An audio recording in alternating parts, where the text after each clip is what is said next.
Good morning to you all. Just listening to the conversation this morning, I felt the need to just give you a little story about the time in which I sat as a minister in Nelson Mandela's cabinet in the first few weeks.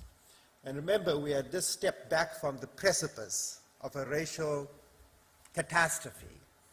And we were sitting there as very hostile protagonists in the cabinet room. And I, as a leader of the trade union movement, had been on a number of death lists, including that of state-driven covert operations, and then, for those that understand South Africa and know it, of the Inkatha Freedom Party.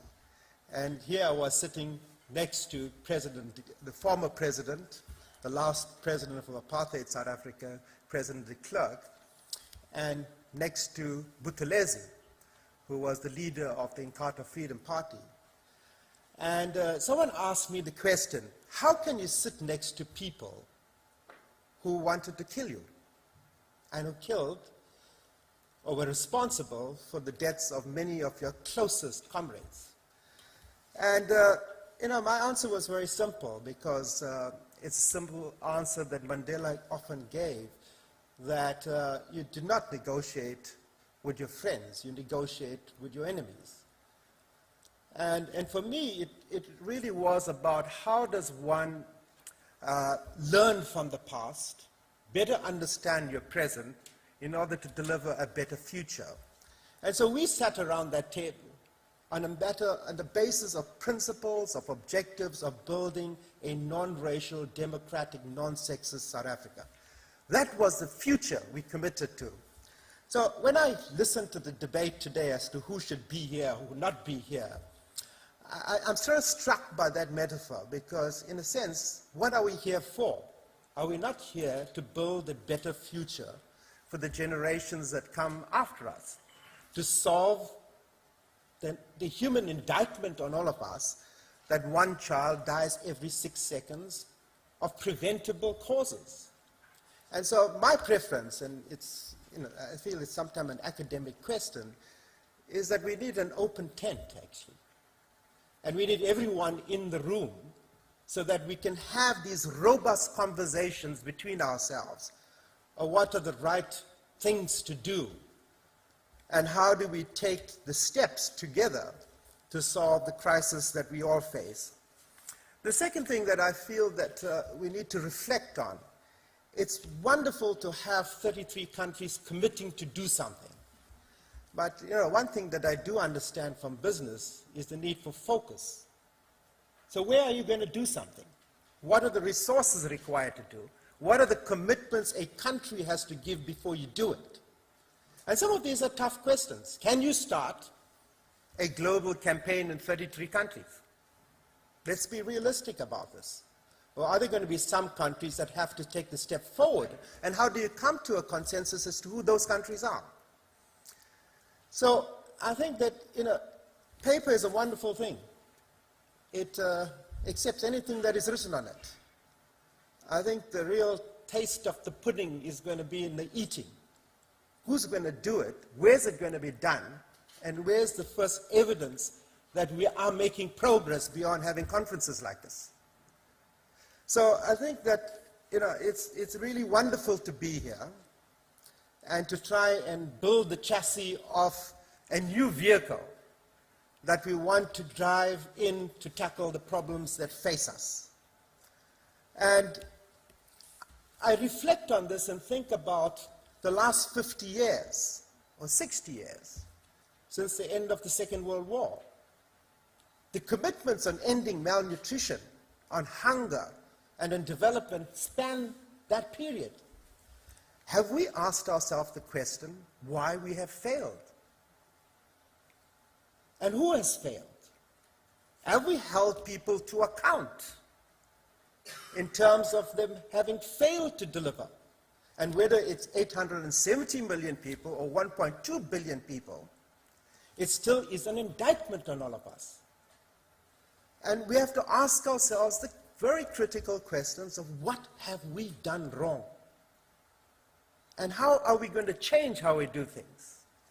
The world has changed a lot from that time, because at that time it was dominated by our governments, who made political commitments to solve many of the challenges of development that we have in the world today.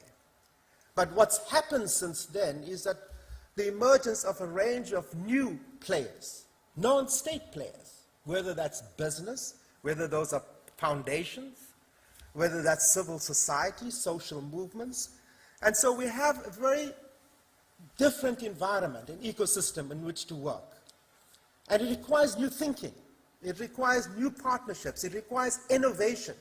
It requires a focus, rather than institutions, on solutions.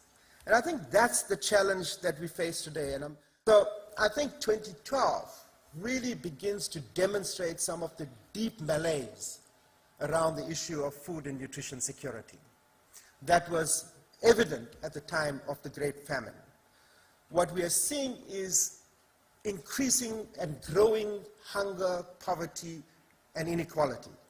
As I travel around villages and informal ghettos, I see the deep despair, the desperation.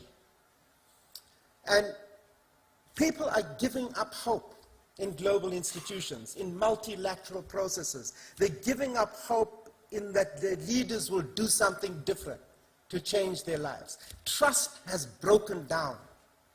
And whether you go to the World Economic Forum in terms of their surveys, or whether you look at the independent surveys, I can say quite clearly and categorically that vast swathes of the global population today have lost faith in our ability to lead them to a better place. And what we have to do is demonstrate and rebuild that confidence in people. And we are only going to be able to do that if we really tackle the issues that are closest to their heart.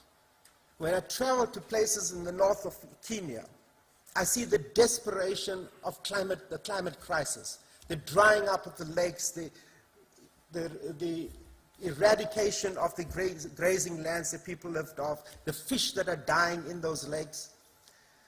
And we look at these people and we treat them as statistics. And so I look at Africa, and I've come recently out of a conference with 400 African youth leaders. The average age of half the population of Africa is under 20. The average age of the head of state is over 60, but closer to 70. There is such a phenomenal disconnect there. By 2035, the workforce in Africa will be bigger than that of China. By 2050, 1/4 of the youth of the world will be African.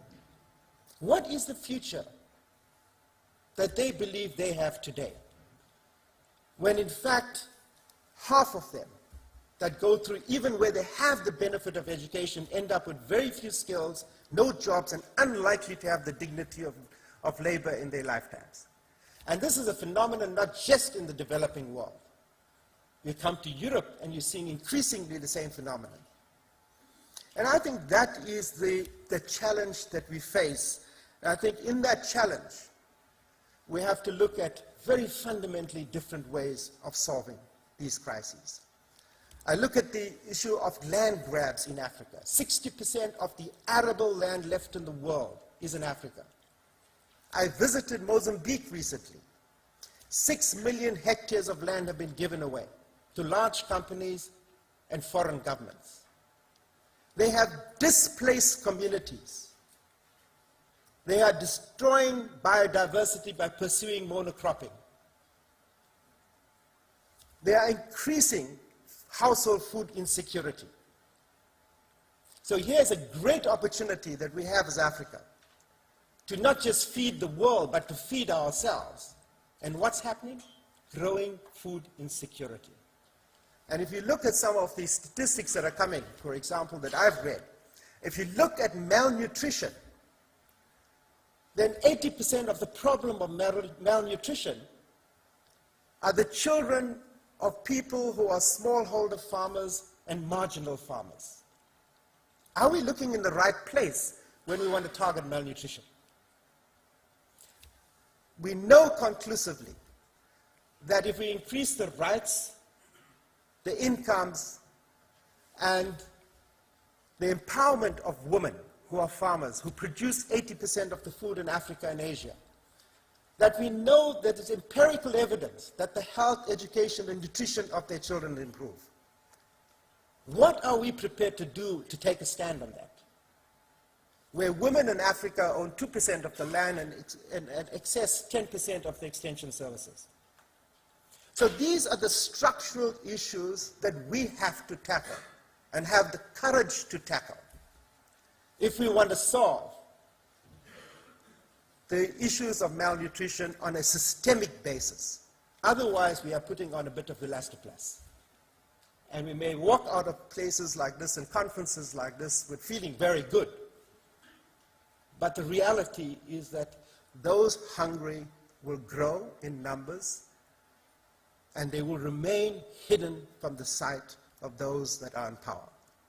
So part of the challenge that we face here today is talking truth to power, whether that power is economic power of you as businesses, whether it is the United Nations, whether it is the elephant in our room, which is our governments, or whether it is civil society, which often acts like a poverty elite representing the poor, but whose views often don't coincide with the views that I hear at the coalface. So I'm hoping that in the Sun movement, and have a sort of approach of humility, that movements don't come from rooms like this. Movements come when people take ownership at a grassroots level in those ghettos, in those villages. When they take ownership of their future, like I saw when I had this meeting with the Dalit movements, they are the ones that will take the fight for better nutrition forward. And we should see in them our true partners. And so I'm hoping that in the way we conduct ourselves, that we will have the courage to stand up and stand for the truth, to admit where we have wrong, to correct that, to learn from our past mistakes in order that we can deliver a better future to the children and the future generations that come after us. Because there's a saying that I often use, that we do not inherit the world from our ancestors. We borrow it from our children. Thank you very much.